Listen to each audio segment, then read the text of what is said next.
Hai guys, musisi dan komposer kenamaan Indonesia, Andi Rianto, melaksanakan konser tunggalnya malam ini, Minggu tanggal 3 Desember tahun 2023, yang bertajuk The Sound of Color 2, bertempat di Istora Senayan, Jakarta.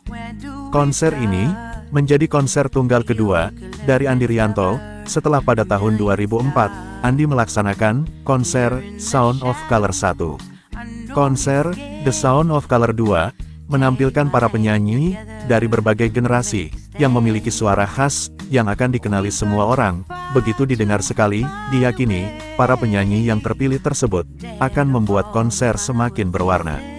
Kredibilitas dan keprofesionalan Andi Rianto tentu tak diragukan lagi. Andi banyak meraih penghargaan bergengsi, mulai dari AMI Award sampai meraih Piala Citra FFI 2022 sebagai pencipta lagu tema terbaik. Dia menganggap konser itu sebagai tonggak pencapaian dalam karir musiknya yang sudah berjalan selama hampir 25 tahun.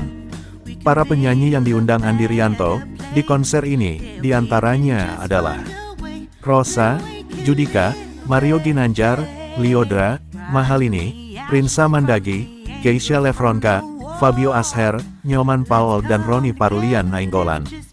Selain penyanyi-penyanyi tersebut, konser ini turut didukung oleh 83 musisi orkestra dan 40 anggota paduan suara The Sounds of Color Choir.